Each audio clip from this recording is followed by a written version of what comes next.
This episode, we take a closer look at the Church Triumphant, discuss weird things about the saints, hello relics, and introduce you to some of our favorite weirdos who happen to be saints. The Catholic Underground starts right now.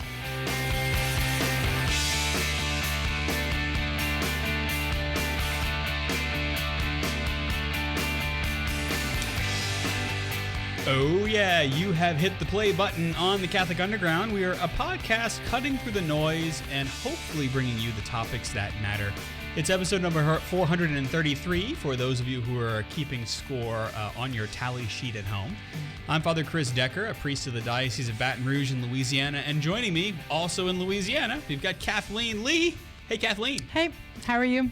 I am well. Oh, good. I'm quite well. I'm looking forward to the Feast of Christ the King. It's one of my favorites. Yes. Mm-hmm. Yeah, which now dates the show, but that's okay. It's all right. It's fine. We're That's where we're at. We're always looking forward to the Feast of Christ. We are always looking forward, yeah, or looking back from it, you know. That's how liturgical life works. Speaking of liturgical life, we've got Olivia. She's always, Thanks. she's perennially here. That's true. Yeah. That sounds like a bad thing, but No, yes, no, I it's know. very good, yeah. And then also joining us, a special guest in Studio K, we have Nicole Jones. Nicole Hi there. is, I guess we should say what you do, huh? Yeah, I mean, valid point. People should know. The people are asking. If this is what they're wondering about. Yeah, Nicole works for the Diocese of Baton Rouge in the Office of Young Adult Ministry. Is that correct? Youth and Young Adult Ministry. Youth and Young Adult Ministry.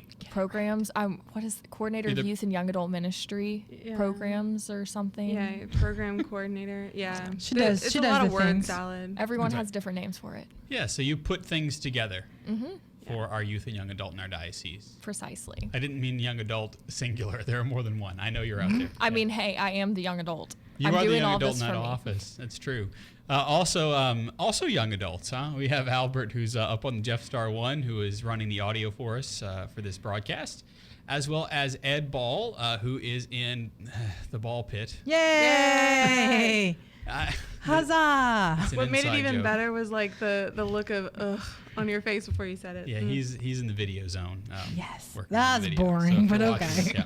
So this episode, we thought we would stick with the theme a little bit from the last show that we did, which was talking about the four last things. So death, judgment, and then heaven or hell. Well, we thought we would consider, actually, because we also talked a lot about hell too a couple of episodes ago. So this episode, we want to talk about heaven, and we want to talk specifically about the ones who inhabit it. And that would be, of course, the saints, because as you know, this is the month of November when we're broadcasting this, and it's known as not only the month of all souls, but also the month of all saints, where we celebrate the Church Triumphant.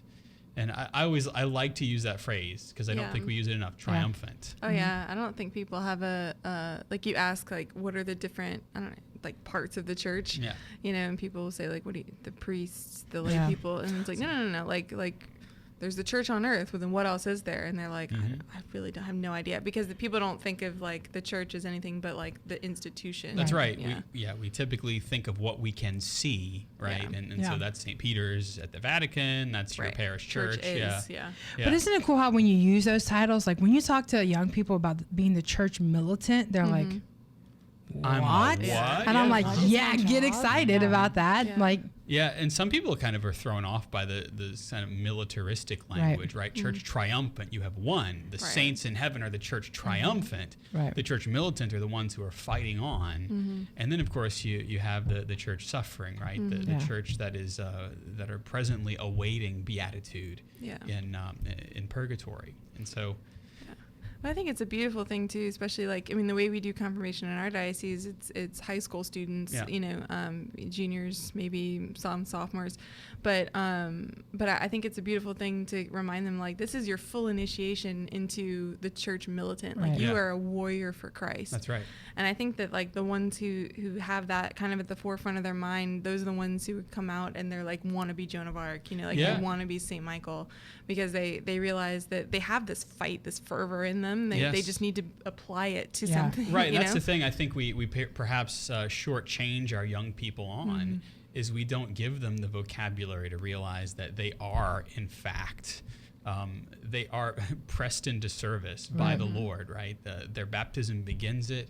and they are sealed completely in confirmation with the gifts of the Spirit. That's the armor they wear. Yeah. Oh yeah. No, I think that I remember whenever I was doing youth ministry, like volunteering with a parish here, I remember I gave a talk on St. Gianna Molla, and I was talking like, she was a mom, she has kids, she was married, all this stuff. Like, she died in the past century. Like, how awesome is that? And I had a little small group, and one of the girls was like, and she's a saint? Yeah. And I was like, yeah, sweetie. Yeah, I mean, of course, I'm also like, my heart is breaking a bit because she's getting confirmed in 3 months and has no idea. But I was like, you do not, I mean, I love everyone and the clerics and the habit, everything, but like, you can wear a dress and be a saint. Yeah. You can wear your Nikes. I mean, I know that's a big thing with Blessed Carlo right now, but well, not to, I mean, I'm on the same vein, like, not to devalue these saints, but there are so many saints where you look as like, hermit, martyr, virgin. These are all like the words, and it's like, that's, there are some phenomenal saints, but like when we look at this call to be holy, like when you tell kids, when you tell young people, when you tell people in general that like your call is to be a saint right now, is to be holy right now. That is your vocation. There's something like you can light people up with that, because it's like, look, you don't have to wear, and you're right, there are beautiful saints that are religious, that are priests, that are sisters, that are popes, like, and that's incredible. But like sometimes that can be far removed, because they're like, I'm not a priest, I'm probably not gonna be a priest, but how, so I guess I'm not called to be holy, I'm not called to be a saint right now. But when you tell them, look, you've got this, and you can use saints like like St. Gianna Molla, or Blessed Carlo Acutis, who we've talked about before, like these are guys and girls and women and men who just lived their life and answered that call to holiness. That's right. And so, I think that the saints, when you talk about, especially to young people, like you could live like this, and it's difficult, but it's not unattainable. That's right. In fact, in 1917, well, he died in 1917, but the novelist and essayist Léon Bloy, he said, in the end of it all, there is only one tragedy in the end, not to have been a saint. I mean, that we oftentimes forget that our lives are either just simply aiming towards the grave, or they're aiming towards what comes after it. Because we're going to meet the grave at some point, but we know and we believe that there is something after that, right? And so that's where we speak about the church triumphant, and so the saints are really to give us something to look forward to. Because just like you remember, of course, please God, if you get to go to your Thanksgiving festivities, you look forward to seeing family members. You look forward to catching up. You look forward to being with those who are close to you. And we realize that the saints are more alive than we are, as we've said so many times, that they don't cease to be active in the church because we can't see them. Right. I had a baptism this morning, and there is a portion of the baptismal liturgy that is a litany of saints, where you call upon the saints to pray for the child who's about to be baptized. We don't do that as a memorial. We do that as an activation, of calling them forth. And we'll talk a little bit about that too, that the notion of the saints isn't just something the church made up. And it's not just a pious idea that we kind of come about in the 12th century or so. No, this is from the very beginning. In fact, we certainly speak about it in some ways in the Old Testament, but I think most specifically about the book of Revelation, because everybody likes that book because it's the one at the end, But the book of Revelation talks about, I should say, what this is a revelation of. This is the revelation to St. John. So the beloved disciple, the last living apostle, at a point in his life, had this beautiful vision of heaven, most specifically of heaven. And in it, in Revelation 4, verse 10, he says, the 24 elders fall before the one who is seated on the throne and worship the one who lives forever and ever.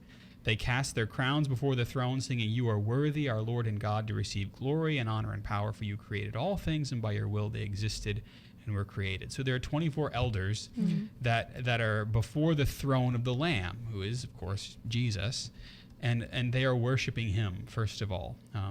And they continue to do that. In Revelation 5, when he had taken the scroll, the 4 living creatures and the 24 elders fell before the Lamb, holding a harp and golden bowls full of incense, which are the prayers of the saints. Mm-hmm. So we get the sense, certainly clearly, in John's gospel, or I should say in John's account in the book of Revelation, of what takes place in heaven. It's a liturgy. It's this beautiful liturgy of worshiping the Lord and the prayers of the saints. Well, who are they praying for?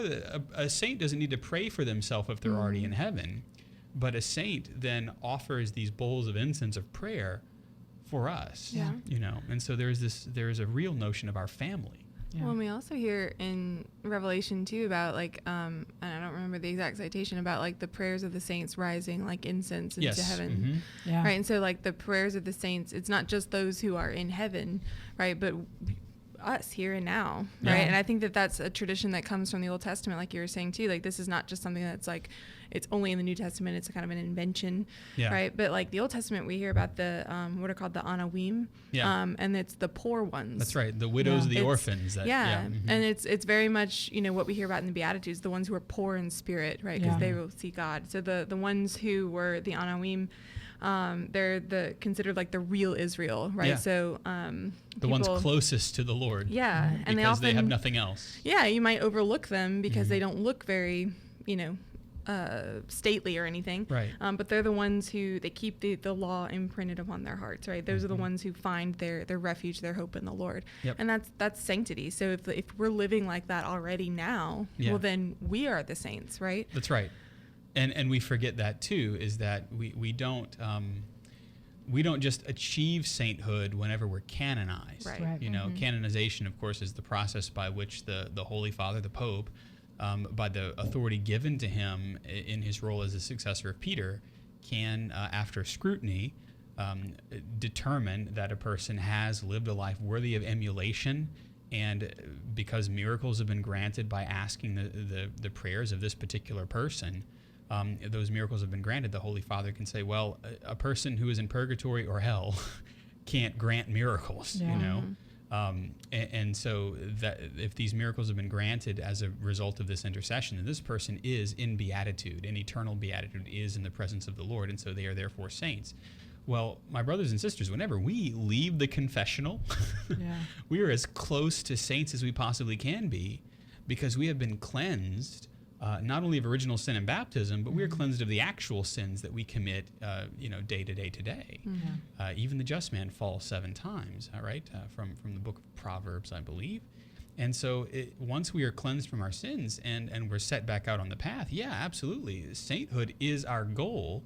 And we're supposed to want to drag people with us, to bring them with us, And that goes all the way back to the book of Genesis even. In a dream, God commands King Abimelech to ask Abraham to intercede for him. He says, "For Abraham is a prophet, and he will pray for you, so you shall live." And then whenever the Lord is angry with Job's friends because they didn't speak rightly about God in Job chapter 42, he says, "Let my servant Job pray for you, because I will accept his prayer, lest I make a terror on you." So there is this notion that there are those who are living now who are called to pray for one another. We're supposed to do that. And if the saints are not just simply dead, but they are alive in Christ Jesus, then they still have that role, because they are our brothers and sisters, Yeah, it's really cool to think, when I was learning about Blessed Carlo Acutis, who in our lives do we call, man, this guy is saintly. This lady is holy. Who are those people? And am I saying not just that person is a good person? Am I saying that person is holy and I want to be like that person? Right? I want to pray for people. I want to continuously be drawing people into Christ. How am I looking at my own life going, there are saints in my life. How do I be like them? That's right. Yeah. And so that's where we find ourselves now. And it's interesting, especially with the last 500 or 600 years or so in Christianity, there's this notion that somehow sainthood is unnecessary because it's Roman, because it's what do they call it? Popish frippery, I believe is the phrase. Oh, yeah, you like that, Nicole? You can use that. It's like a hashtag. Yeah, that's definitely going to be the new hashtag for the Red Stick Catholics. Yeah. Popish frippery. Yeah, for sure. Yeah, there you go. But they would say that, well, you're making a graven image and you're worshiping these saints. And no, I mean, as you've listened to us describe exactly how the saints fit within what we call the communion of saints, the family that's not just us, but those who are in the church triumphant. We are called to seek their help because they're next to God and they want nothing more than to do what the book of Revelation says, to hold these beautiful bowls of incense that are the prayers of God going up before the throne of the Lamb. And that's been part of our shared tradition since the very beginning, you know? Yeah, I definitely think for me, the best example I can give, because I know a few Instagram accounts that I follow have been putting out, why are people worshiping saints? Like, do Catholics worship saints? But for me, around June, my grandfather got sick, and it wasn't COVID or anything.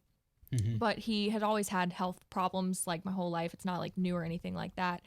But he ended up not doing well, in and out of the hospital. And I started texting all my friends, like, pray for my grandfather, like, he's not doing well, like, pray for my family and everything. But the closer I got to it, I guess pretty recently, I was like, who are the saints that could fit in this? And his name is Anthony. So, of course, St. Anthony, who is an amazing intercessor anyway. But JP2 specifically, because Pope St. John Paul II, he is my spiritual grandfather. That's who I imagine him to be. Like, I just have this very special link with this man that I never met and vaguely remember him being alive when I was very young. But I remember it was the 22nd is his feast day, which is like an actual holiday for me. I know it's October 22nd. I started praying very closely with him because my grandfather was really declining in his health. And a week later, he ended up passing away. But like the whole time I was like, JP2 is with him. Like right now he is with JP2. Like, and I'm like, that is why we pray for the intercession of the saints is just why we ask our friends to pray for us. You know, like we have our friends who we can always ask to pray. Like if I need a good grade on a test, like whenever I was in college, or just like to pray for me, to pray for my family, like why would we not have the people that we know are with Jesus and closest to him, like also praying for our intentions? Because that's what families do, right? Exactly. Exactly. So if you want some good old Latin and Greek words, right? So latria is a sacrificial character of prayer, and that's offered only to God, right? It's the offering of the sacrifice of praise. Which means that idolatry. Which means that we idolize God, right? We offer latria to idols. That's right. To him, right? Yeah. And so when we speak about latria, that type of prayer, that's offered only to God. When we speak of dulia, right, that is the same type of service that someone pays another human being. You know, it's that kind of dutiful service. So when we speak about the intercession of the saints and our relationship with them, dulia is what we're talking about, right? So this distinct thing where we're not laying down and worshiping before the throne of the Lamb at a person, right? But we are kind of showing that they have an important part in this communion, in this family, right? And so we offer that. And then hyperdulia is what we offer the Blessed Virgin Mary, because there's kind of a heightened sense of Mary as our spiritual mother. She's just kind of the best, you know? She's just kind of the best. She's kind of the best. She excels in dignity, and so therefore we offer her a type of a heightened type of filial respect, if you will. Yeah. And I didn't mean to like get you off track whenever you're talking about latria. I just like, when I teach, I like always bring it back to the words, and it's like that's where idolatry comes from. It's idolatria. Like offering like latria, the worship that's due to God, to something else that is not God, something that has been set up in the place of God. And that's different than what you were saying of like dulia, because dulia is like rightful exactly. relationship. It's a relationship. Yeah. Mm-hmm. So there you go. That's your breakdown. Mm-hmm. You know, one of the things that we also believe, because the saints are in heaven, their souls are presently with God. Their bodies rest in the earth, awaiting the second coming, where we do believe that our glorified bodies will be raised and reunited with our soul in the new heavens that sneak preview the Lord is giving to us, that we have little sneak previews of in the liturgy and things like that. But in the meantime, Catholics are weird. Yeah. And so, Blessedly so. and blessedly so. And so, one of the things that we do, because the saints are so important, is we keep their relics, right? Yeah. We keep pieces of the saint or the things that they used, and we use that for this dulia, for this sense of relationship. Yeah, and you will never know how weird you are as a Catholic until you're engaged to someone who's not Catholic. Oh yeah. My fiance is Methodist, and I'm like, oh yeah, relics and things, Parts and of he's dead like, people. Yeah. you do what with Right. what? And I'm like, Yeah. okay, no, it's pretty cool. But I found this article. Well, actually, I mean, who doesn't have their grandfather's pocket watch? You know, that kind of a thing. right? And You know? these are Very timely example, yeah.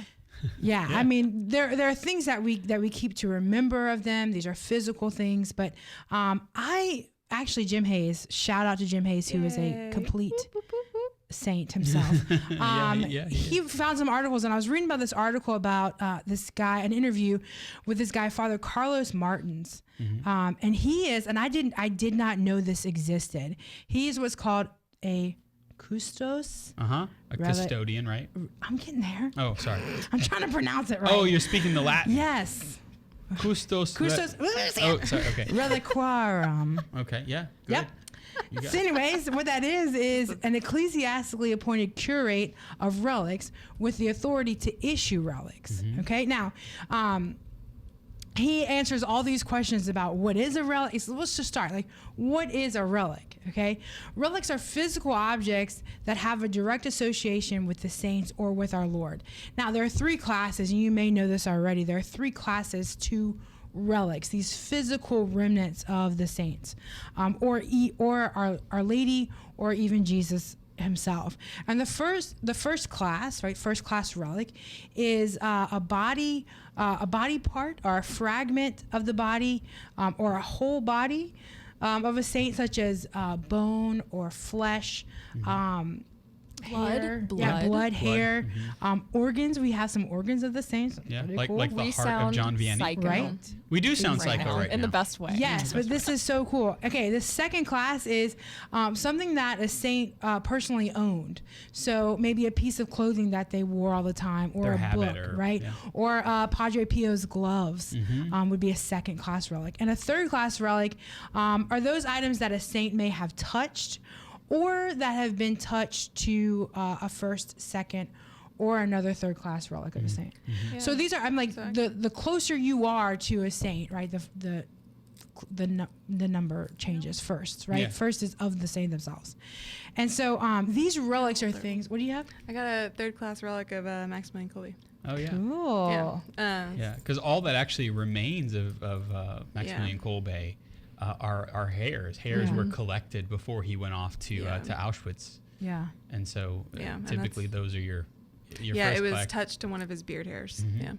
Cool. It's so That is cool. such a fact. One of my favorites is that you can, in Washington, D.C., you can go to the JP2 shrine. Oh yeah. And there are vials of his blood there. Yep. Yep. Which just, it sounds so weird, but like, think about this. I was reading this, later on about how, like, we go to, he was comparing it to how we go to the graves of our loved ones, because we feel their bodies are there, and we feel physically close to them. Yeah. And so oftentimes we'll go and visit their gravesite, and maybe even speak to them, even though we know they're not there.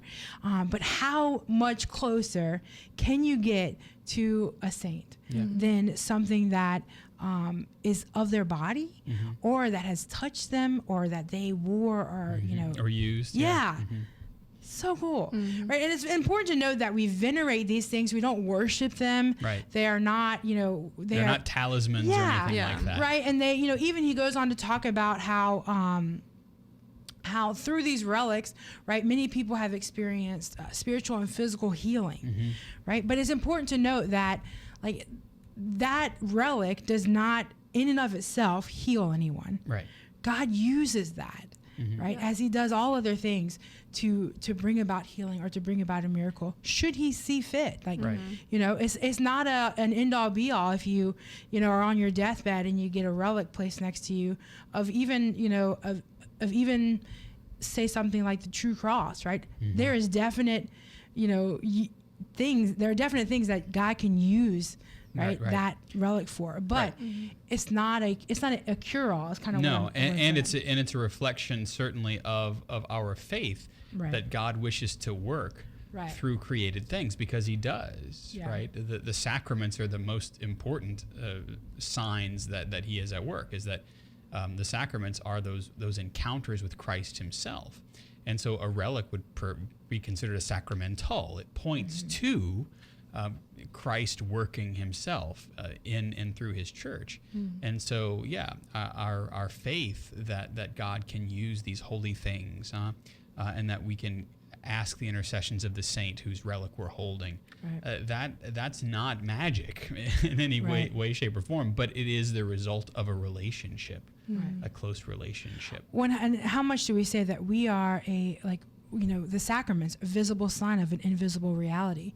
We are, like, I say this, but it's going to sound wrong, we're materialistic people. You know, we are physical beings. Right. We encounter things through physicality. Right. And so these things are ways that we can, draw closer to God. Yeah. Well, and I've been talking to my seniors about this too, that like we are hylomorphic beings, which means that we are body and soul, and we were always made to be have our body and soul be together. And so death is like it's like a travesty, because we're ripped from what we're supposed to be, right? Body and soul.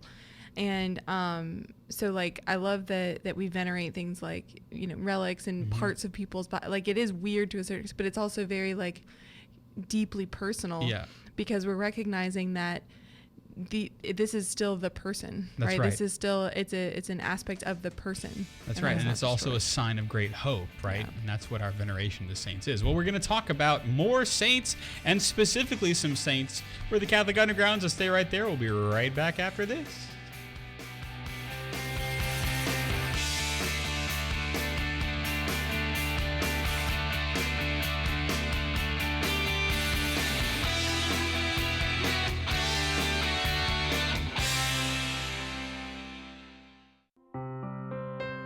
Hail, Holy Queen, Mother of Mercy, our life, our sweetness, and our hope. To thee do we cry, poor banished children of Eve. To thee do we send up our sighs, mourning and weeping in this valley of tears. Turn then, most gracious Advocate, thine eyes of mercy towards us, and after this our exile, show unto us the blessed fruit of thy womb, Jesus. O clement, O loving, O sweet Virgin Mary.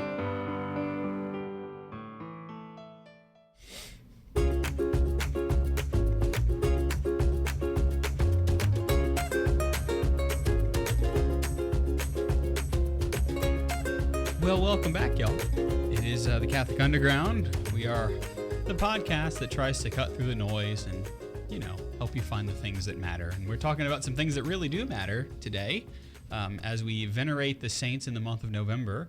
We're talking about one of the ways that we venerate them, and that is with the relics of the saints. Relics are either a piece of the saint themselves, right, their bone or a piece of flesh or something like that, or their organs in some cases. What my patron is St. John Birchmans. St. John Birchmans was a young Jesuit novice, and he died at, I think, 24, 25 years old, and his heart is on display, I believe, in Diest in Belgium. And his body is elsewhere. Yeah. And so his heart kind of went on tour because the third miracle for his canonization was in Louisiana. It took place in Louisiana. Oh, really? Yeah, at a convent, the Sisters of the Sacred Heart in Opelousas or Carencro. Yeah. Okay. I'm sorry. Grand Coteau? Grand Coteau. Yeah. My goodness. Sorry. That's okay. And so I actually got to hold the reliquary with his heart in it Very cool. while it was being venerated by the faithful. And so that's, I mean, That's again, amazing. I am just thinking, Father Chris, you might get me on this. This is kind of on topic, kind of not. that's but you all just right. had the Welcome to convent. Gather Gun Around. You just had the convent of the Sacred Heart, and then I'm thinking of Chicago.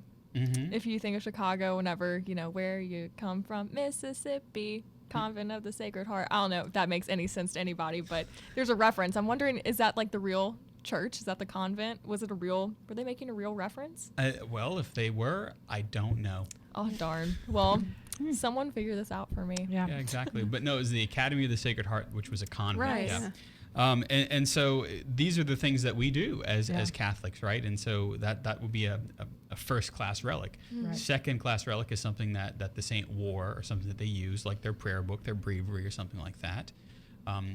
Or in the case of Blessed Carlo, his PlayStation. Yeah. Everyone's Right? saying, you know, I mean, That's how interesting, crazy. I haven't isn't it? heard that yet. Or his Wow. Adidas jacket. Or I'm his like, Adidas now I jacket. want to get an Adidas jacket. I saw, we talked about this last show, that some kids, because he's such a new saint or a new blessed, that they wanted to dress up as Blessed Carlo. And so we have some kids in our own diocese that went trick-or-treating as Blessed Carlo. And Which so is they so had awesome. the 80s Adidas jacket, because in Italy they're stuck about 25 years behind in fashion, you know.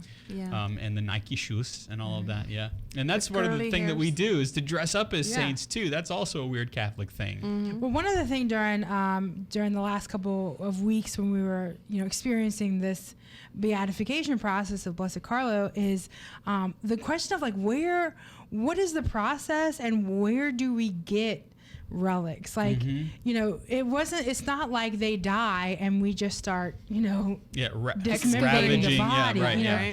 But Snip it is off a bone for me. right. Yeah, can you just snip a little piece of hair, right? But there's the process of beatification, right, of canonization, as it's taking place. There are parts of the rite, where Correct. right, correct, where the body is exhumed, right, and we'll talk. You know, we can Part talk of a the little, investigation. right, and we'll talk a little bit about incorruptibility, which you want to talk about weird. Talk about I was about to level ask, are we strange. talking about Right? incorruptibility? 'Cause Yeah, we that's the are. story. Buckle up, Buttercup. But during this process is when you know the body is exhumed, and then pieces are, for one reason or another, by request or by you know, official you know, Right, process. when you're talking about a person who was a custos, right, a custodian right. of relics. Yeah. Right? So, for example, Saint Bernadette. I was reading about her. She's considered incorruptible, and we'll speak about that later. But during one of her exhumations, the mother of the Superior? Mother Superior, thank you. I don't know why that left my brain. I'm super excited about incorruptibility. But the Mother Superior of the convent requested that her heart remain with her body, right? And so there's discussion on, you know, what are we going to allow to Right. be taken, and what is going to remain in the tomb. And sometimes it's interesting that the religious order would still have custody right. of the body of their member, right, of the person who was a religious member. Yeah, and so sometimes, right, any part of the body we know can be, you know, one of the questions was what part, any part, right? Sometimes, you know, the tomb is left empty, right, and sometimes it's left fully intact. It just depends on what, you know, who has say in the process, right.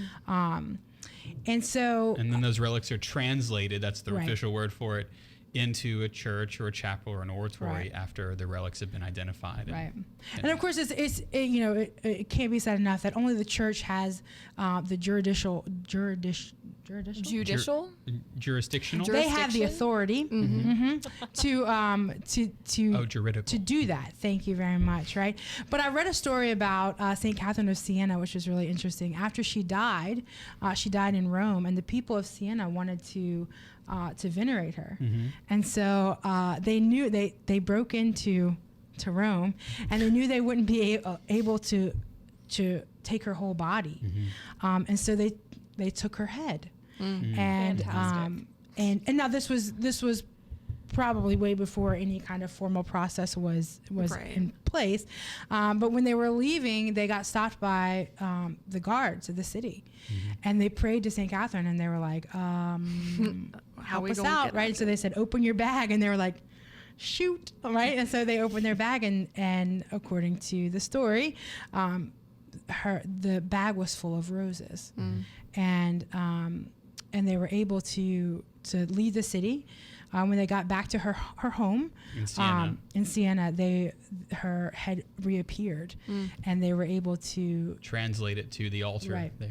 I just imagine them being like, do you think they're going to notice? Yeah, Do you right? think that they're going to realize Right? that? Yeah. Well, that's a much nicer story than. Have you ever heard the story of like how St. Mark's body was transported? I think he was in Egypt or somewhere, and they were trying to bring him back to Venice. To like the Church of San Marco, and but they had to travel through Muslim territory, and they similarly came upon like a checkpoint, and well, they knew that they were going to, so they before they left, they wrapped his body in pork. Because Muslims don't touch pork, they don't eat pork, so they wrapped his body in pork so that they wouldn't even want to touch it. Yeah. And then they smuggled them out to Interesting. Well, there it is. Yeah. Resourceful. Some little shysters. Which leads us to the question of what is the best way, or who has, what is the proper way to keep relics? Yes. You Yeah. know? Not like that. Don't do that. No. Yeah, and so the question becomes: are lay Catholics, those who are not religious, are we allowed to have those? Right, because these are, some of these things are true relics of the cross. Father Chris, you were saying that you have a relic of St. Joseph's cloak. These are incredible pieces. It doesn't belong to me; it belongs to my parish. Yeah, but Still. yeah, I know. I don't know where I would ever see that in my life, And so we have a tendency to like collect these things, right? Like, and there can be abuses that come along with relics. It's important to note that you cannot buy and sell relics. No. Right. Now, the only caveat to that is if you see one for sale and you want to, as they say, rescue it, right? In a sense that I know that this is not supposed to be for sale, and I want to bring it into my possession in order to get it out of the marketplace. Right? Yeah, and so ideally, relics are should be kept in a church or a chapel where they can be publicly venerated. And while lay people can have them in their homes, right? That's the best place for them, is in a church or in a chapel. Right, because again, they're part of our family. Yeah. Isn't meant to be kept just to ourselves. Right. And I didn't know this until several years ago, but I didn't know that the highest honor the church can give to a relic is to place it within an altar. Yes. And that am I correct in saying that all altars should have a relic? Yeah. Yes, it is no longer required that they do, but that's one of those quote unquote rules that's slowly working its way back in. Because there's actually it's a beautiful part of the rite of the dedication of an altar. And also, if you notice, when the priest comes in to Mass, and this is continued over from the Mass of the Ages, is that the priest always kisses the altar. You ever notice that? But what is the priest doing when he kisses the altar? He is not only reverencing the altar which stands as Christ, right? Because the altar in the church represents Christ. But he's also kissing the altar stone underneath which are the relics of the saints in that altar. And so it's an act of veneration, not only of the altar itself because of what it represents and what will take place upon it, but it's also a veneration of the relics that are contained therein. And the reason for that is because in the early church, Mass was said on, the marble slabs that they had, and that was the tombs of the saints. In the catacombs. And so whenever we talk about the phrase of raising someone to the dignity of the altar, it means that someone's going to be made a saint, and Mass is going to be said atop their body.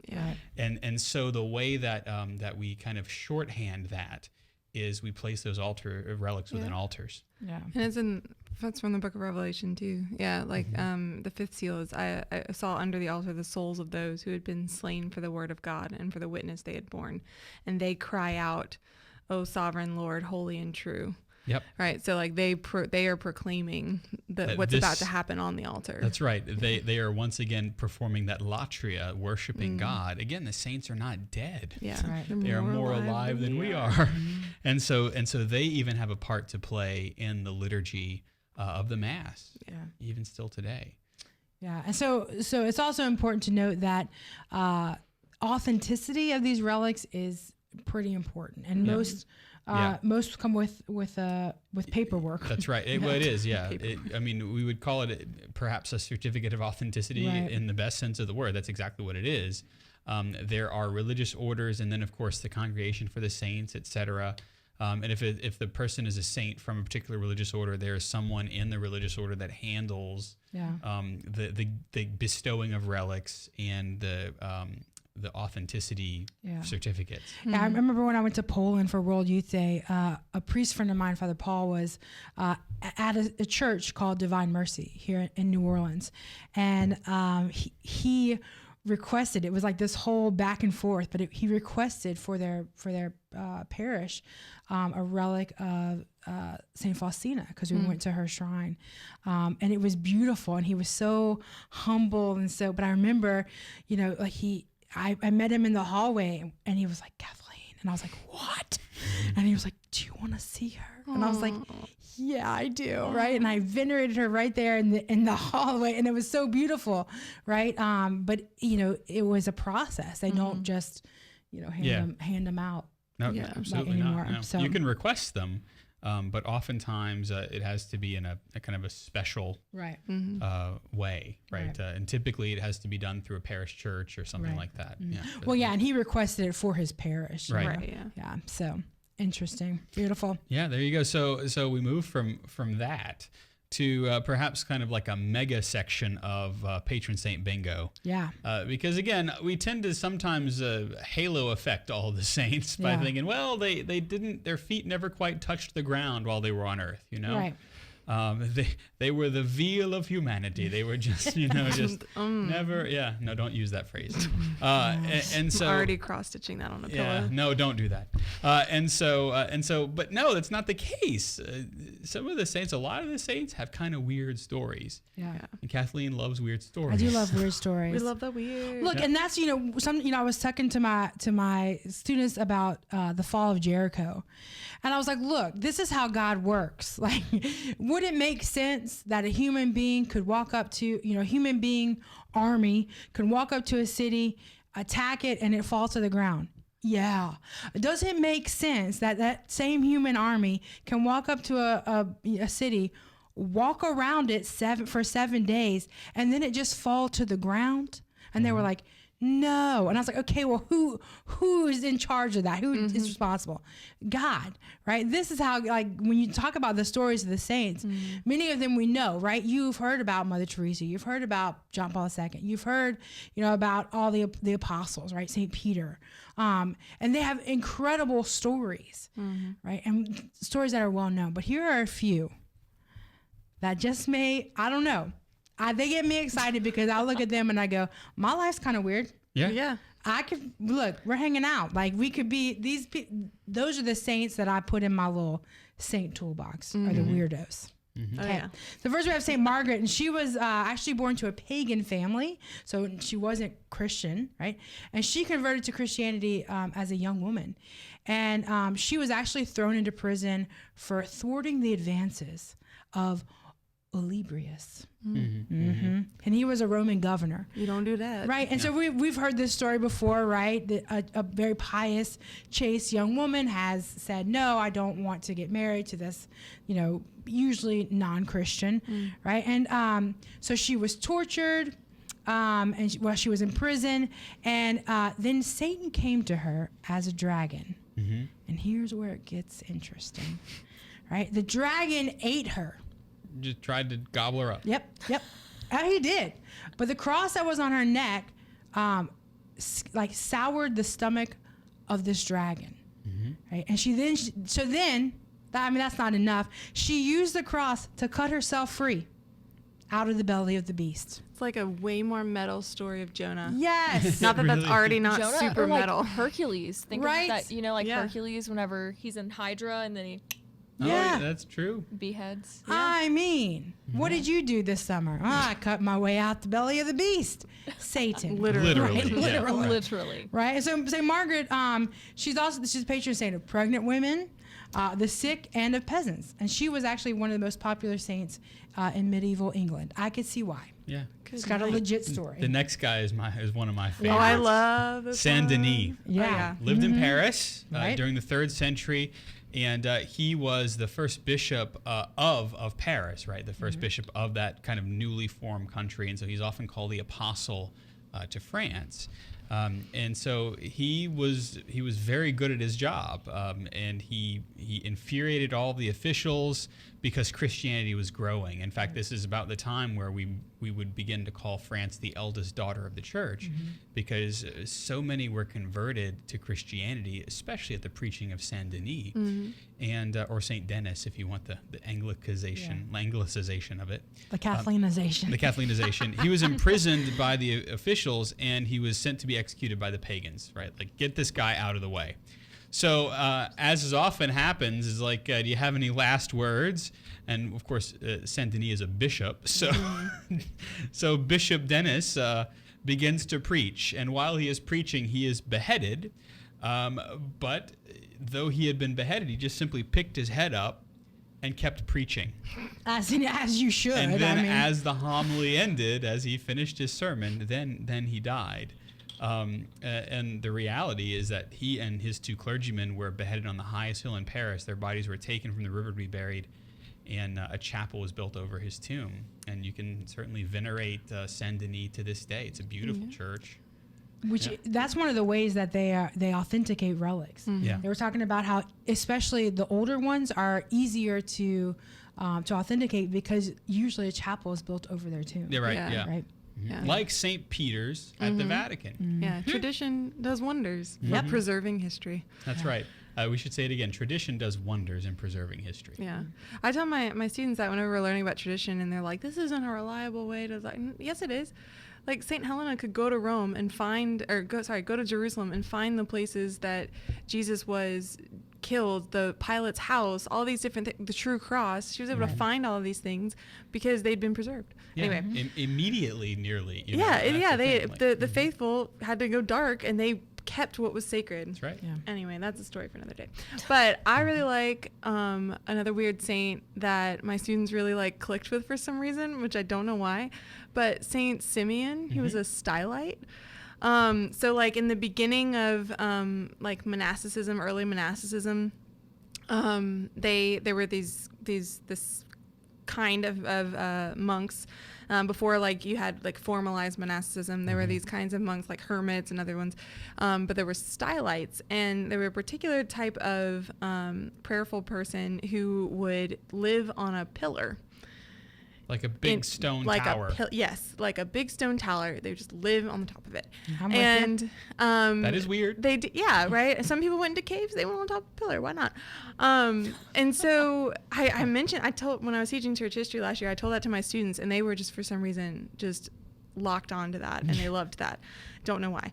But Saint Teenagers Simeon love his story. Yeah. Yes. Oh, yes. They just love it. because he like a stylist, like right? a a pillar dweller. yeah. Stylite. Okay. All So right, he sorry. started out with one that was 6 feet tall, which is like kind of like, you know, if you're building a tree house, you start with something like reasonable, right? Yeah. But it didn't really help him to get away from people, and that's what he wanted. He wanted isolation. That's why people go into the You desert. either go into a cave or you just go up. Yeah, right. So he was goes like, up. well, I'm scared of the dark, so I'm going to go up. So he moved to a different pillar that was 50 feet tall, and he lived there for, I kid you not, 47 years. Wow. And he kind of gained followers because of this, you can imagine. And it's believed that his followers built a wall to keep people away so that he could actually like pray in peace, which is And what be he a monk, wanted. Yeah. And despite, you know, being constantly exposed to the elements, as you can imagine, living on top of a pillar, he remained steadfast, and he lived up there for 47 years. My And he goodness. converted a ton of people to Christianity because of that radical witness. That's what a saint is, a radical witness. And he even converted or influenced the Roman Emperor Leo the First. Oh, that's interesting. Yeah. It didn't convert him completely, but he influenced him enough to kind of soften his stance in the treatment of Christians. That's really interesting. And that's the thing I think we should mention, too, is that to be a saint means that you live a radical life, a radical life for God. Yep. And that's why you have the ability to be a saint, because you can live that radical life that's going against the flow of what everybody else is feeding you is the way to live, you know? And it's radical for the time. Yeah. I think that's important, too. Like, what was radical in the Middle Ages is not going to be what's radical now. That's right. You know, you're here in 2020, and I think we all know the situation of 2020 and what 2020 entails. And this time, we know what culture is telling us. Frequently, we're on social media. Like, we're the saints who are called to be here in the now, which is awesome. I think that's my favorite thing to tell people, especially young people. Like, you're a saint for now. Like, you're not supposed to be the saint 20 years ago. Yeah, that's right. Yeah, for sure. Do you have a favorite saint, especially a weird one? Or just a saint that's one of your favorites? I do have an interesting story. So I was talking to Kathleen earlier, making sure that they still do this, but at not St. Joseph's, at Our Lady of Mercy, where I went. Which is one of our parish churches in Baton Rouge. Well, Our Lady of Mercy Parish Church. I went to school there from pre-K all the way to 8th grade. And in 4th grade, they have a saint project, and they still have the saint project. You don't get to choose your saint. Oh, you're assigned a saint. You're assigned a saint. Some people got to pick if they had like a special connection, but I mean, we're 4th graders, so I don't really know how many. Right. Yeah, like I don't really know who had a true devotion except for like those 4 kids. So my teacher was going through this little book, and they still have the book at Catholic Arts and Gifts. I know because I've seen it and I've thought of buying it, but it was like the last page of the book, and it was Saint Bridget of Sweden. Oh yeah, she's awesome. And so everyone's like, oh yeah, I know who she is. So that's who I was given, and it was right pre-internet. So, or it was internet was a thing, but But library was where you went. Library was where you went, and she's not Googleable to like 2006 Google, you know? So I remember my mom was like, are you talking about Saint Bridget of Ireland? Like all these random Bridgets that are not her. So my mom and I have questionable evidence about who this person was, because my mom was helping me with the report that I had to do. So I remember my mom was like, she would be a good person to maybe make your confirmation saint. So, 4th grade. I was like, you know what? She's going to be my confirmation saint. Check. And yeah, I picked her. She was my person that I picked. And I don't know how I didn't have to write about her or anything, but I remember the DRE at the time came up to me. He's like, who's your confirmation saint? And I was like, Saint Bridget of Sweden. And he said, do you know anything about her? So I rattled off some facts that I had about her from 4th grade. And from 4th grade. And like, you know, she has a really interesting story. It wasn't hard for me to forget. Like, it's something that her story stuck with me this long. Right. But I got confirmed. And then after I was like, maybe I should look her up. Which is backwards, but I'm looking her up and I'm like, oh, she's like legit. She's really cool. And she's very persistent in her prayer, which I think is something that I also hope to be, but her persistence reaped multiple rewards. And one of them, she prayed, like, Jesus, I want to know, like, how many times were you wounded whenever you went through your passion? And he ended up giving her a number and, like, this prayer that she could pray as she was going to Rome, because it was during the, what's it called? Was it the schism? Was it, or like the... It could have been. Or it was either the schism or the popes, the Avignon papacy. Okay. I think it might have been Avignon papacy. I don't know, but she was... Yeah, it was. It was during that. So she's advocating, you know, for the pope and like... The plague was happening in Europe. It was a Jubilee year, but there was also the Avignon papacy. Yes, so she's like... 2020. Yeah. It was 2020 and 1350. Exactly. Yes. So she's got this prayer, and it's 15 prayers you pray once a day for a year. And of course, I'm sitting here, senior in high school, who's kind of getting more into my faith, and I'm like, well, I'll save that for a rainy day. So of course I'm thinking to do it more and more now, but I also found out she's the patroness of failure, which I think is the coolest name, and it really resonates with me. If you know anything about my track record in ministry and how like every event we've had, barring the March for Life, has either had like a hurricane, virtual event, 2020 happens, you know. A tree fell on a tree fell on a cabin. Yeah, it was great. Power lines down, everything. But isn't that funny how the saints pick us? Because they do. Because my confirmation saint was Saint Bernadette, and that I think this became like the beginning of my love of weird Catholic stuff, because I found out that she was incorruptible. Yeah. Right. And so when she was exhumed, her body had not decayed, or had decayed at a much slower rate. Right. As scientifically proven. Yeah. Right. Without any attempts to preserve her body. And like, I was like, are you okay? Because at first I was like, Saint Bernadette, like, she's quiet, she's meek, and she's humble.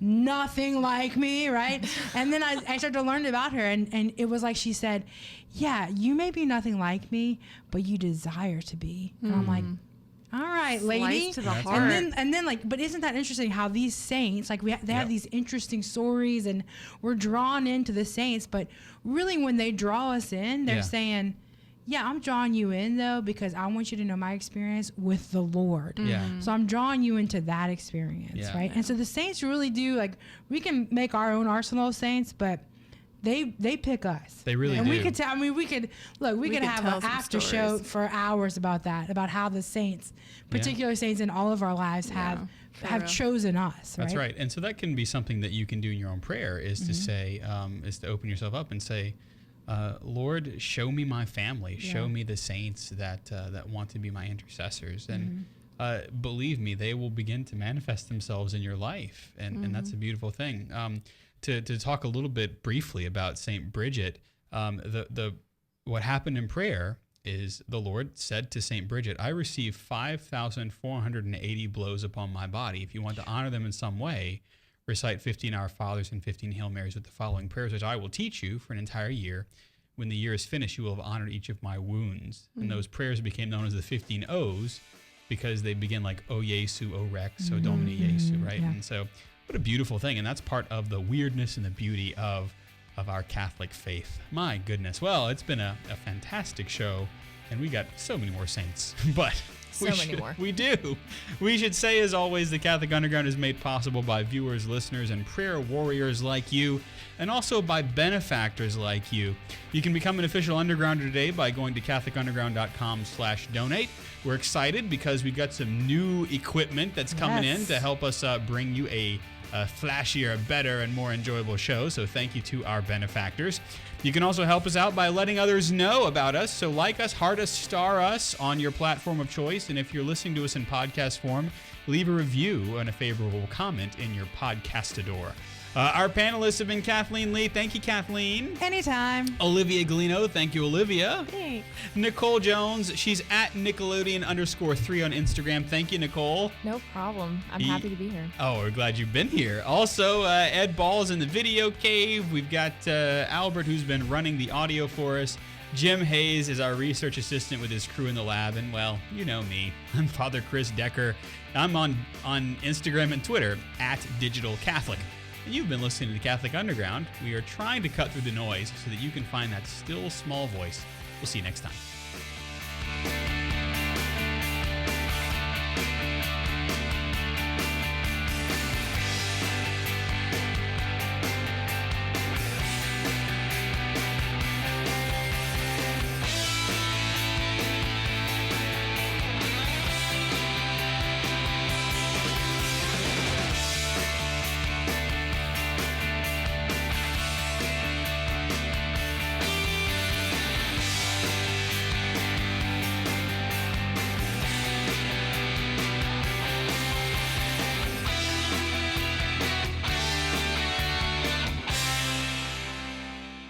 From the Catholic Underground.